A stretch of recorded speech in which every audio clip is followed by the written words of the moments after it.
দিল্লির পর কলকাতায় নব্য এনসিপিআই এর সাংসদদের রাজনৈতিক তৎপরতা আরো জোরালো।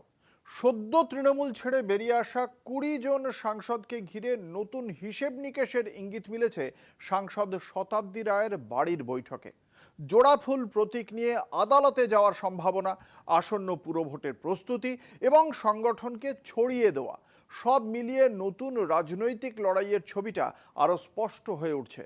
অন্যদিকে প্রশ্ন উঠছে সাংবিধানিক বৈধতা নিয়েও। প্রতীক, পরিচয় ও ক্ষমতার এই সংঘাত কোন দিকে গড়ায়, এখন সেদিকেই নজর।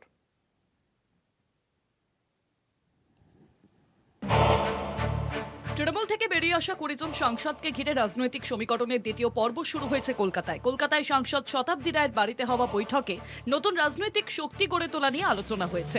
এ ব্যাপারে দ্রুত সিদ্ধান্তের দিকে এগোতে চাইছে। সূত্রের দাবি, এনসিপিআই শিবিরের একাংশ মনে করছে তৃণমূলের পুরনো সাংগঠনিক শক্তি ও প্রতীক ঘিরে লড়াইয়ের কৌশল দেওয়া হলে রাজনৈতিক সুবিধা পাওয়া যেত। তবে সাংসদ সংখ্যা নিয়ে অনিশ্চয়তা ও আইনি জটিলতার কারণে সেই পথ প্রথমেই নেওয়া যায়নি।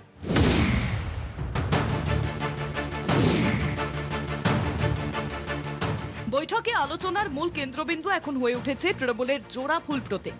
এ ব্যাপারে আইনি লড়াইয়ের সম্ভাবনা প্রবল। দিল্লিতে গিয়ে আইনজীবীদের সঙ্গে পরামর্শ করে আদালতের পথে যাওয়ার প্রস্তুতি নিচ্ছে প্রাক্তন বিদ্রোহী তৃণমূল সাংসদ, বর্তমানে এনসিপিআই নেতৃত্ব, এমনই ইঙ্গিত মিলছে।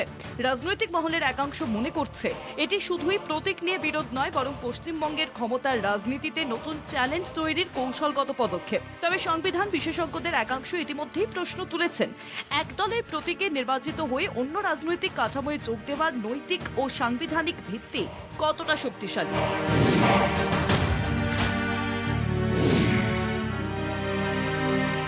অন্যদিকে আসন্ন পৌরসভা নির্বাচনকে সামনে রেখে নিজেদের সংগঠন দাঁড় করানোর চেষ্টা শুরু করেছে এনসিপিআই নেতৃত্ব।